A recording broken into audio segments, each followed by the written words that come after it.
Hi folks, this is Dr. Rob CYWES. I am the Carb Addiction Doc, and today we're going to talk about one of the most misunderstood hormones in our space, cortisol. And I'm going to refer very heavily to conversations I've had with a colleague and a good friend of mine, Dr. David Diamond. Now, David is a Ph.D., he's not an M.D., which maybe makes him better than us. I've got a bit of both. I've got the M.D. and the Ph.D. But in recent communication, and David really beats a hard drum on this. Most people know David as the guy that talks about LDL and cortisol and cholesterol as not being important in determining vascular disease. And I agree completely with David in that regard. But here's what's interesting. That's David's hobby. David writes, and I'm going to quote some of the email correspondence that he and I have had, and hopefully soon we'll get him on this channel to talk about cortisol. But in fact, what he says here is, in my day job, I study stress. In my day job, I study stress.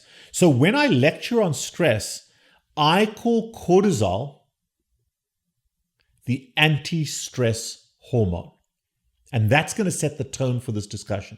Because most people out there, even healthcare providers, associate cortisol with stress. And the first thing you want to change your mind about is that cortisol is the anti-stress hormone. And this video is a response to mention of cortisol as it equates to the stress response. In other words, one that people think causes stress-related harm and needs to be controlled. And that is a false narrative. I have the impression that this is a common misperception of cortisol, and I know that to be true. So let's go through this. When we get stressed, mental stress, physical stress, fight and flight, when we get stressed, the first response is not hormonal. And remember, we're looking at time delay. It can't be hormonal because it's almost instantaneous, it's almost immediate. And hormones, even adrenaline, are inefficient because of their delayed release. The first response to stress is the brain. It's nervous, it's nerves, it's a nerve reaction. The instantaneous physiological response to a stressor comes from the brain, which releases vagal inhibition. The vagus nerve controls the eyes, the esophagus, the heart, the gut. The vagus nerve is a very, very powerful hormone and nerve, and inhibition of the vagus on the heart allows the heart rate and the blood pressure to increase very quickly, to increase immediately when you're going to have a stress. Think of a fright. Seconds later, seconds after the nervous effect, that's when adrenaline is added to the mix. So if you think you get a fright, you have a nerve response, your muscles react, your eyes react, your heart rate reacts, your blood pressure reacts. Those are controlled by nerves. Those are controlled by nerves. Even somebody who's had an accident where they've severed their spine, their brain still reacts. They still have that response, that nervous response that is mediated by brain. It cannot be conducted down to their body. But it's a brain response, it's a nerve response. However, seconds later, adrenaline adds to the mix, adrenaline being released by the adrenal glands, adds to the mix and promotes sympathetic activation, which then affects the way some of the nerves also work. And this includes an increase in blood glucose and platelet activation. Because a stress is deemed by the body to be a trigger of the inflammatory system. So stress to the body equals instant inflammation. 6-omega fatty acid reaction. Instant inflammation. So there's a close tie between dealing with stress, added sugar, the nervous response to stress, and also activation of the inflammatory response. So basically the soldiers are all sitting quietly in their barracks, the immune system soldiers, and as soon as you have a stress, boom, the inflammatory is like someone ringing an alarm bell, boom, boom, boom, boom, boom. All the soldiers get up and go. Because the body is getting itself ready for some form of external insult. And the first stage of that is an immune response, part of which, and a clotting response, a clotting cascade, a clotting inflammation response. Think of this, that you're going to war, you're going to get injured. The clotting response, and that requires platelet activation, endothelial activation, platelet activation, and it occurs very, very rapidly together with a surge in blood sugar, and the surge in blood sugar will activate those platelets. The mechanism of platelet aggregation and platelet activation are well studied and involve sympathetic activation, adrenal activation, adrenaline, not cortisol. So here's a quote from a paper. Stress produces sympathoadrenal activation, leading to catecholamine, adrenaline release from the adrenal glands and sympathetic nerve endings into the bloodstream. So the tips of these nerves are also releasing catecholamines. Catecholamines subsequently bind to the alpha-2 adrenoreceptors on platelet membranes and modify platelet function by an increase in intraplatelet calcium. So calcium is a mediator of platelet activation, as well as calcium being a mediator of the clotting cascade. So we look at calcium in the body, that's what calcium does. It's factor 4. Folks, I don't wear scrubs just because. I wear scrubs because I'm a surgeon. I'm not operating right now. But last night, I was operating. We sometimes have to respond to emergencies, and I had a long day, and I was dragging. And I want to be at my top of my surgical game. I want to be focused and attentive when I'm operating on someone, when their lives are in my hands. And I knew I was dragging a little bit. I knew that I wasn't going to be eating through the day. And I didn't want to do that, but I didn't want to disservice my patients. So about half an hour before we started the surgery, I hit one of these ketone IQs. Now, did I need to? No, I've got 30 years of surgery behind me. I can do that. But here's what it did. It got rid of a little bit of hunger. It helped me to hone in and focus, got me into ketosis where I'd even killed energy. And I was really alert, really awake, and able to focus and did my best job with that patient.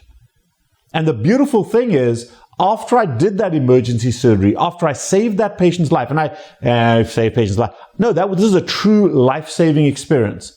That patient did brilliantly well, and he's going to go home later this morning. That's what we do, and this helped me. Try it sometimes when you're hitting a speed bump in your life and you need focus and you need energy. So we see this intraplatelet calcium rushing into the platelet cell, activating phospholipase A2, PLA2, which activates the platelet. So where is cortisol in this process? Cortisol is the last hormone in a multi-hormonal sequence to be released with the onset of stress. So boom, stress, brain, nerves, adrenaline, glucose, platelet activation, clotting cascade. And then to mop things up, cortisol. You'll be dead or licking your wounds before there's any cortisol in your blood after an attack. Cortisol cannot be and is not a stress response. Cortisol is a response to the stress response. Think about that. That's why, in general, cortisol suppresses the rapid activation process by the sympathetic nervous system. So when you get the stress, you don't want this massive response. You want something to temper the response, and that's cortisol. So it's the reaction to a response. Now, if your stress levels are up all the time, then you've got a cortisol response all the time. Your cortisol levels are elevated, as well as your stress hormones. And that is not a good place to be. That's a dysfunctional place to be. So the human body, the human brain has multiple mechanisms of relaxation. You've heard me talk about instant gratification responses. A deep breath, shot of whiskey, a puff on a cigarette, a carbohydrate. All ways to decrease the stress response, to give you endorphin relief. The endorphin system is part of your anti-stress response, but it quietens things down for a little while or for a longer period of time. So stress management is a large part of, glucose management is a large part of biology.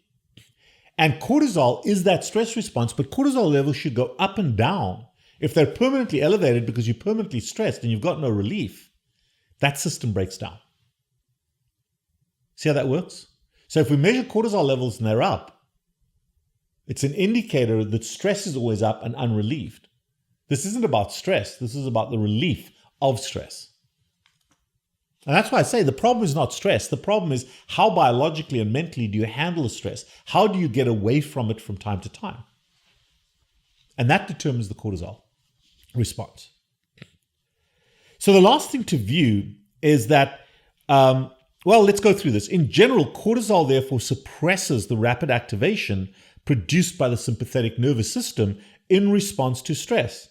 That is why cortisone, as a hormone, as an injectable, as a medication, suppresses inflammation. So cortisol is your anti-inflammatory response, and we know that. It's used in transplants, it's used in excessive immune reactions. You give yourself a shot of cortisone. If you have an allergic reaction, it dumbs down inflammation, this excessive inflammatory response, as do the 3-omega fatty acids. So the body has a built-in a variety of systems that are antioxidant. Antioxidants dumb down that inflammatory response, and that's mediated by cortisol. Adrenaline activates the immune system, which is then followed by cortisol, bringing the immune system back to baseline. But if the immune system doesn't come back to baseline because it's continuously triggered, now your cortisol levels stay up. The same thing goes on for platelet aggregation. Adrenaline causes increased platelet activation, platelet aggregation, and then cortisol suppresses platelet aggregation activation. If those levels are up all the time, because your blood sugar's up, because you've got nicotine, because you're stressed all the time, that increased platelet aggregation activates the endothelial cells, and endothelial cells aggregation results in the clotting cascade, which results in plaque formation and a heart attack or a stroke. Last thing to view of in terms of cortisol, cortisol is a stress hormone.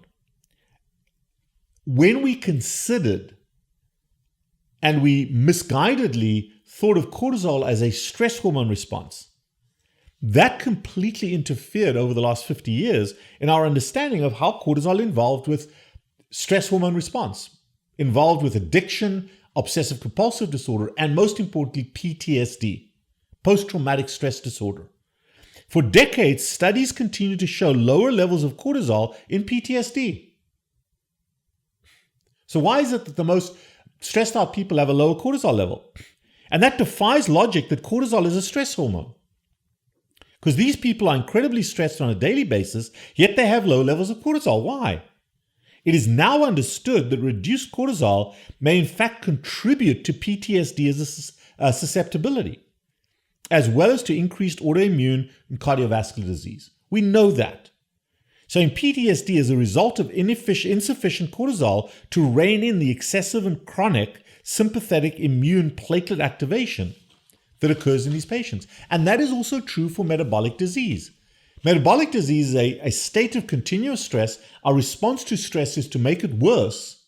Our cortisol levels are elevated because we have unrelenting stress, and that results in platelet activation, inflammatory activation, immune system activation that breaks the body down at every level, from Alzheimer's to cardiovascular disease to musculoskeletal and joint disease.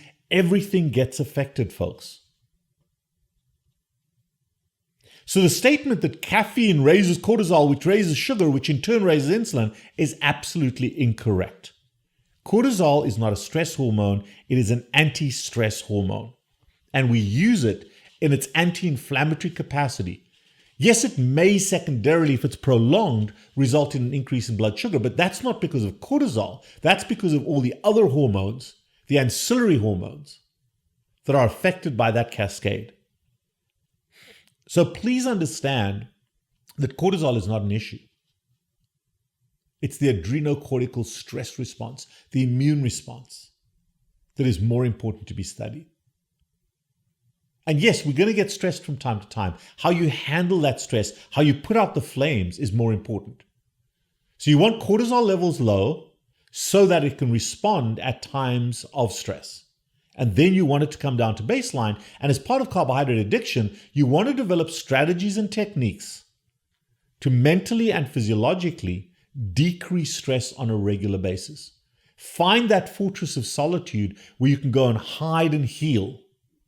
The goal is to manage your stress response and restore adrenal and cortisone hormones to their baseline by having a fortress of solitude that you can escape to heal physiologically as well as mentally. Folks, that's called rest, R-E-S-T. And how often do we actually carve out time to rest in our lives? See, cortisone is that anti-inflammatory hormone. And low levels of cortisol, where you cannot get it up, can affect autoimmune disease. A lot of us have autoimmune disease, but the severity of that is also modified by the cortisone response. When we use cortisone as a drug, hydrocortisone or cortisol shots or prednisone, it is a shotgun approach to dumb down the immune system, because that's what cortisone does. Prolonged stress activates, and inflammation activates the immune response, both the antibody response and the cellular immune response. And so much of what happens harmfully in the body is due to an unregulated autoimmune response. And that inflammation causes a lot of problems.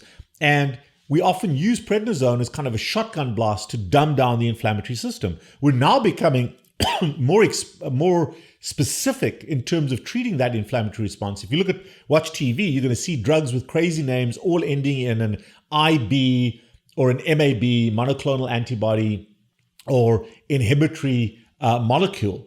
And those are specific selective changes to that immune system exacerbation, and each disease, whether it's rheumatoid arthritis or psoriasis, they all have a particular immune response that can be modified by single drugs. But cortisone is that shotgun approach as opposed to a single bullet.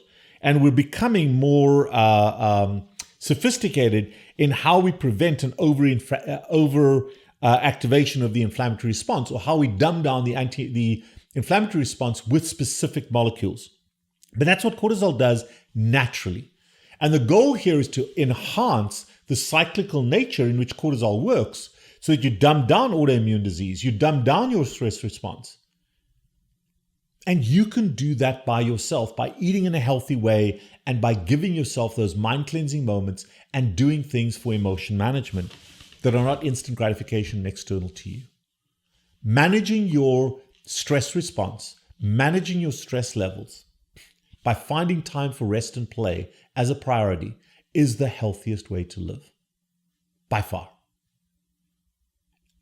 There are a number of antioxidants that work together with cortisol, vitamin C levels, uric acid.